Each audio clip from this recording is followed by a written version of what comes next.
രാഷ്ട്രീയ ചരിത്രം എന്നും വലിയ മാറ്റങ്ങൾക്ക് സാക്ഷ്യം വഹിക്കുന്നത് നിർണായകമായ തെരഞ്ഞെടുപ്പ് കാലങ്ങളിൽ തന്നെയാണ്.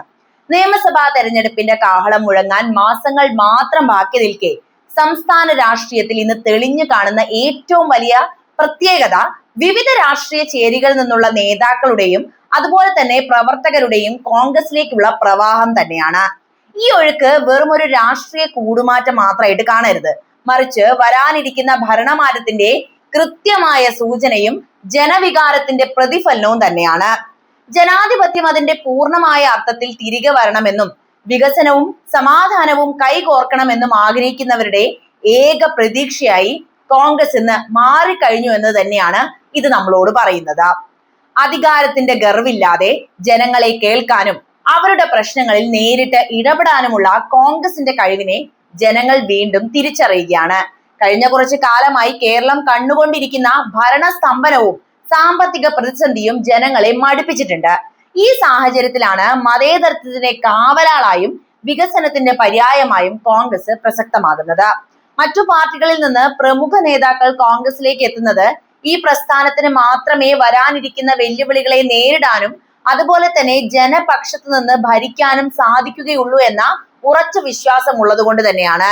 ഭരണം കിട്ടുമെന്ന് ഉറപ്പുള്ള ഇടത്തേക്ക് വോട്ടർമാരും നേതാക്കളും ആകർഷിക്കപ്പെടുക എന്നത് രാഷ്ട്രീയത്തിലെ സ്വാഭാവിക നിയമമാണ്. ഇവിടെ കോൺഗ്രസ് കൈവരിച്ചിരിക്കുന്നത് ആ വലിയ വിശ്വാസ്യത തന്നെയാണ്.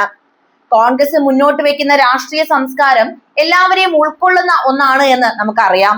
വിഭാഗീയതയ്ക്കും വിദ്വേഷത്തിനും സ്ഥാനമില്ലാത്ത ഈ രാഷ്ട്രീയ ഭൂമികയിൽ വിശ്വസിച്ചു നിൽക്കാൻ സാധിക്കുമെന്ന ബോധ്യം അണികളിൽ ശക്തമായിട്ടുണ്ട്. താഴെത്തട്ടിലുള്ള പ്രവർത്തകരുടെ ആവേശം ഇരട്ടിയാക്കുന്നതാണ് ഈ കടന്നുവരവുകൾ എന്നുകൂടി പറയേണ്ടതുണ്ട്. ഓരോ പുതിയ അംഗവും കോൺഗ്രസിന്റെ കരുത്ത് വർദ്ധിപ്പിക്കുക മാത്രമല്ല, എതിർപക്ഷത്തിന്റെ അടിത്തറ ഇളകുന്നു എന്ന സന്ദേശം കൂടിയാണ് നൽകുന്നത്. വിവാദങ്ങളിൽ തളരാതെ ജനകീയ വിഷയങ്ങൾ ഏറ്റെടുത്തുകൊണ്ട് മുന്നേറുന്ന കോൺഗ്രസ് നേതൃത്വത്തിന് ലഭിക്കുന്ന ഏറ്റവും വലിയ അംഗീകാരം തന്നെയായിട്ട് നമ്മൾ ഇതിനെ നോക്കിക്കാണണം. എന്തായാലും വരാനിരിക്കുന്ന തെരഞ്ഞെടുപ്പിൽ ഐക്യ ജനാധിപത്യ മുന്നണി കേരളത്തിന്റെ ഭരണം പിടിക്കുമെന്ന കാര്യത്തിൽ ഇന്ന് രാഷ്ട്രീയ നിരീക്ഷകർക്ക് പോലും യാതൊരുവിധ തർക്കവുമില്ല. കാരണം മാറ്റം ആഗ്രഹിക്കുന്ന ഓരോ മലയാളിയും ഇന്ന് ഉറ്റുനോക്കുന്നത് കോൺഗ്രസിലേക്ക് തന്നെയാണ്. ജനവികാരം തങ്ങൾക്കൊപ്പമാണെന്ന് തിരിച്ചറിഞ്ഞുകൊണ്ട് കൂടുതൽ കരുത്തോടെ മുന്നോട്ട് പോകാൻ ഈ മുന്നേറ്റം കോൺഗ്രസിനെ സഹായിക്കുകയും ചെയ്യും. കേരളത്തിന്റെ ഭാവി സുരക്ഷിതമായ കരങ്ങളിൽ എത്താൻ കോൺഗ്രസിന്റെ ഭരണം അനിവാര്യമാണെന്ന് കാലം തെളിയിച്ചുകൊണ്ടിരിക്കുന്നു. ഈ വലിയ ജനപ്രവാഹം നിയമസഭയിൽ വലിയൊരു ഭൂരിപക്ഷമായി മാറുമെന്ന കാര്യത്തിൽ യാതൊരുവിധ സംശയവും വേണ്ട എന്നുകൂടി നമ്മൾ കൃത്യമായിട്ട് പറയണം. എന്തായാലും തെരഞ്ഞെടുപ്പ് ചൂടിലേക്ക് സംസ്ഥാനം കടക്കുമ്പോൾ രാഷ്ട്രീയ ചേരികളിൽ നിന്ന് കോൺഗ്രസിലേക്കുള്ള പ്രമുഖരുടെ ഒഴുക്ക് കേവലം വ്യക്തിപരമായ തീരുമാനങ്ങളല്ല എന്ന് നമ്മൾ പറഞ്ഞല്ലോ, മറിച്ച് ഒരു വലിയ രാഷ്ട്രീയ മുന്നേറ്റത്തിന്റെ പ്രകമ്പനമാണത്. മതേതരത്വവും ജനാധിപത്യ മൂല്യങ്ങളും മുറുകെ പിടിക്കുന്ന ഒരു ഭരണകൂടം തിരികെ വരണമെന്ന കേരളത്തിന്റെ പൊതുസമൂഹത്തിന്റെ ആഗ്രഹം തന്നെയാണ് ഈ മാറ്റങ്ങൾക്ക് പിന്നിലെ പ്രേരക ശക്തി. സമീപകാലത്ത് കോൺഗ്രസിലേക്ക് എത്തിയ പ്രമുഖരുടെ പട്ടിക പരിശോധിച്ചാൽ അത് കേരള രാഷ്ട്രീയത്തിലെ എല്ലാ കോണുകളെയും സ്പർശിക്കുന്നതാണെന്ന് നമുക്ക് കൃത്യമായിട്ട് മനസ്സിലാക്കാവുന്നതാണ്. ഏറ്റവും പുതിയതായിട്ട് CPM 3 തവണ MLA ആയിരുന്ന P. ആയിഷ പോറ്റി കോൺഗ്രസിൽ ചേർന്നത് ഇടതുപക്ഷ ക്യാമ്പുകളെ തന്നെ ഞെട്ടിച്ചിട്ടുണ്ട്. ഇത് ഭരണവിരുദ്ധ വികാരം തന്നെയാണ് പ്രകടിപ്പിക്കുന്നത്. പാർട്ടിയിൽ തനിക്ക് പ്രവർത്തിക്കാൻ ഇടമില്ല എന്നും ജനങ്ങളുടെ താല്പര്യം മുൻനിർത്തിയാണ് താൻ ഈ തീരുമാനമെടുത്തതെന്നും അവർ വ്യക്തമാക്കുകയുണ്ടായി.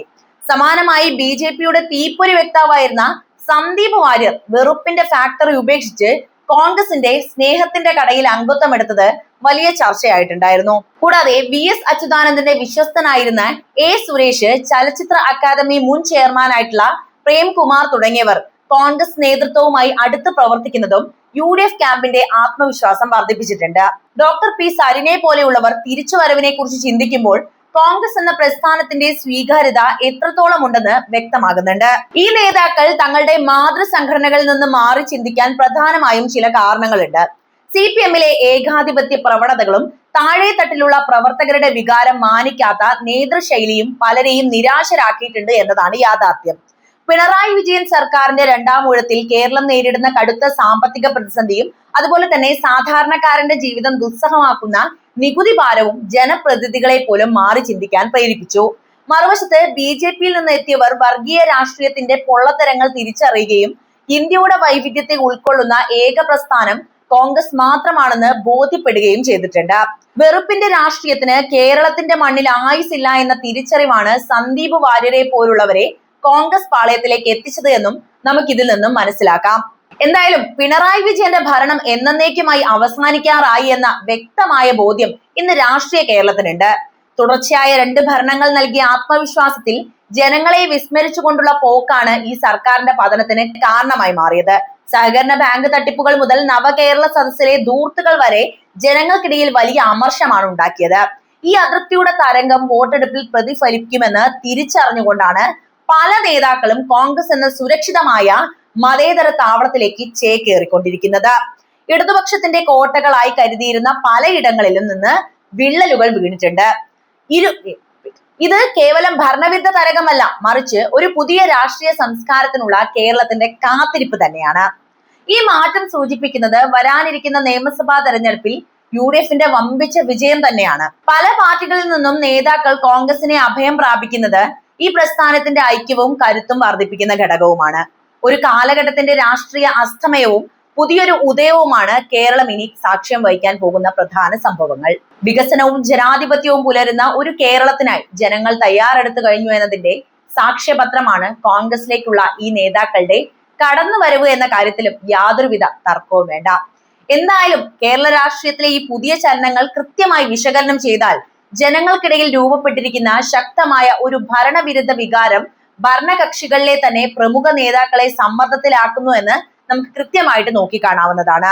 വെറുമൊരു രാഷ്ട്രീയ കൂടുമാറ്റത്തിനപ്പുറം പിണറായി വിജയന്റെ 10 വർഷത്തെ ഭരണശൈലിയോടുള്ള പരസ്യമായ വിയോജിപ്പും കേരളത്തിന്റെ ഭാവിയെക്കുറിച്ചുള്ള ആശങ്കയുമാണ് ഇതിൽ നിഴലിച്ച് നമുക്ക് കാണാവുന്നത്. ഈ മാറ്റത്തെ സാധൂകരിക്കുന്ന പ്രധാന വസ്തുതകളാണ് ഇനി ഞാൻ പറയുന്നത്. അതിൽ പ്രധാനപ്പെട്ടത് ഇടതുപക്ഷ കോട്ടകളിലെ വിള്ളലുകൾ തന്നെയാണ്. CPMന്റെ ഉരുക്കു കോട്ടകളിൽ ഒന്നായിട്ടുള്ള മലമ്പുഴയിൽ നിന്ന് VS അച്യുതാനന്ദന്റെ വിശ്വസ്തനായിരുന്ന A സുരേഷ് മാറി ചിന്തിച്ചത് ചെറിയൊരു കാര്യമായിട്ട് കാണരുത്. ഇടതുപക്ഷത്തെ വിശ്വസ്തർ പോലും ഇന്ന് കോൺഗ്രസിലേക്ക് ഉറ്റുനോക്കുന്നത് പിണറായി സർക്കാരിന്റെ നയങ്ങളോടുള്ള അമർഷം ഒന്നുകൊണ്ട് മാത്രമാണ്. അതുപോലെ തന്നെ പത്തനംതിട്ടയിൽ നിന്നുള്ള മുതിർന്ന നേതാവ് P ആയിഷ പോറ്റി നടത്തിയ കടന്നുവരവ് ഇടതുപക്ഷത്തിനുള്ള സ്ത്രീകൾക്കിടയിലും അതുപോലെ തന്നെ അസ്വസ്ഥതകൾ ഉണ്ട് എന്നതിന്റെ തെളിവ് തന്നെയാണ്. സർക്കാരിന്റെ പ്രവർത്തനങ്ങളിൽ മാത്രമല്ല പാർട്ടിക്കുള്ളിലെ ജനാധിപത്യം തന്നെ നഷ്ടപ്പെട്ടു എന്ന ബോധ്യമാണ് ഇവരെ ഇപ്പോൾ നയിച്ചുകൊണ്ടിരിക്കുന്ന വികാരം. മറ്റൊരു കാര്യം സാംസ്കാരിക സാമൂഹിക മേഖലകളിലെ മടുപ്പാണ്. ഭരണപക്ഷത്തോട് ചേർന്ന് നിന്നിരുന്ന കലാകാരന്മാരും സാംസ്കാരിക പ്രവർത്തകരും ഇന്ന് കോൺഗ്രസ് വേദിയിലേക്ക് എത്തുന്നത് ഏറെ ശ്രദ്ധേയമാണ്. ചലച്ചിത്ര അക്കാദമി മുൻ ചെയർമാനായിട്ടുള്ള പ്രേംകുമാർ കോൺഗ്രസിലേക്ക് വരാനുള്ള പ്രധാന കാരണവും ആശാ വർക്കർമാരുടെ സമരത്തെ പിന്തുണച്ചിന് നേരിടേണ്ടി വന്ന അവഗണന തന്നെയാണ്. സാധാരണക്കാരുടെ പ്രശ്നങ്ങളെ കേൾക്കാത്ത നിഷേധ നിലപാട് സ്വീകരിക്കുന്ന ഒരു സർക്കാരിന് കീഴിൽ പ്രവർത്തിക്കാൻ സാധിക്കുന്നില്ല എന്ന് ഇത്തരക്കാർ തിരിച്ചറിഞ്ഞിട്ടുണ്ട്. കവി K സച്ചിദാനന്ദൻ അടുത്തിടെ നടത്തിയ ഭരണ തുടർച്ച CPMനെ നശിപ്പിക്കുമെന്ന പരാമർശം ഈ ജനവികാരത്തിന്റെ പ്രതിഫലനം തന്നെയാണ്. അതുതന്നെയാണ് കേരളത്തിൽ ഇപ്പോൾ അരങ്ങേറിക്കൊണ്ടിരിക്കുന്നതും. സാമ്പത്തിക തകർച്ചയും ഭരണസ്തംഭനവും പിണറായി വിജയന്റെ ഭരണം കൊണ്ട് കേരളം സാമ്പത്തികമായി പാപ്പരായ അവസ്ഥയിൽ തന്നെയാണുള്ളത്.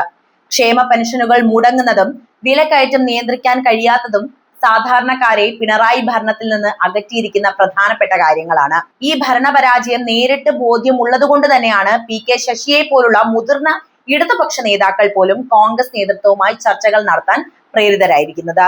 ഭരണം കൈവിട്ടു പോകുമെന്നും ജനരോഷം തങ്ങളെ കൂടെ ബാധിക്കുമെന്നുമുള്ള ഭയമാണ് ഇവരെ ഇപ്പോൾ മാറ്റി ചിന്തിക്കാൻ പ്രേരിപ്പിച്ചിട്ടുള്ള ഘടകം തന്നെ. മറ്റൊരു കാര്യം സർവേകളിൽ വന്ന ജനവികാരമാണ്. അടുത്തിടെ പുറത്തു വന്ന അഭിപ്രായ സർവേകൾ സൂചിപ്പിക്കുന്നത് 53% ജനങ്ങൾ ഭരണം മാറണമെന്ന് ആഗ്രഹിക്കുന്നു എന്ന് തന്നെയാണ്.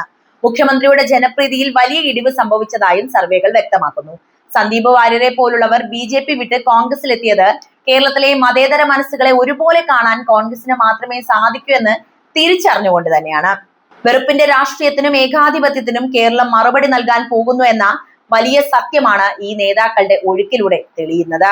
ചുരുക്കി പറഞ്ഞാൽ പിണറായി വിജയന്റെ ഭരണം ഇനി കേരളത്തിന് ആവശ്യമില്ല എന്ന് ജനങ്ങളും പ്രമുഖ നേതാക്കളും ഒരുപോലെ തീരുമാനിച്ചു കഴിഞ്ഞിരിക്കുന്നു. അഴിമതിയും ധൂർത്തും മുഖമുദ്രയാക്കിയ ഈ കാലഘട്ടം അവസാനിക്കാൻ പോകുന്നു എന്ന രാഷ്ട്രീയ സത്യമാണ് കോൺഗ്രസിലേക്കുള്ള ഈ ജൈത്രയാത്രകൾ വിളിച്ചു പറയുന്നത്. അപ്പോൾ നിങ്ങൾക്ക് എന്താണ് ഈ വിഷയത്തിൽ തോന്നുന്നത് എന്ന് ഇപ്പോൾ തന്നെ കമന്റ് ആയിട്ട് രേഖപ്പെടുത്തുമല്ലോ. മറ്റൊരു വീഡിയോയുമായി വീണ്ടും എത്താം. നന്ദി.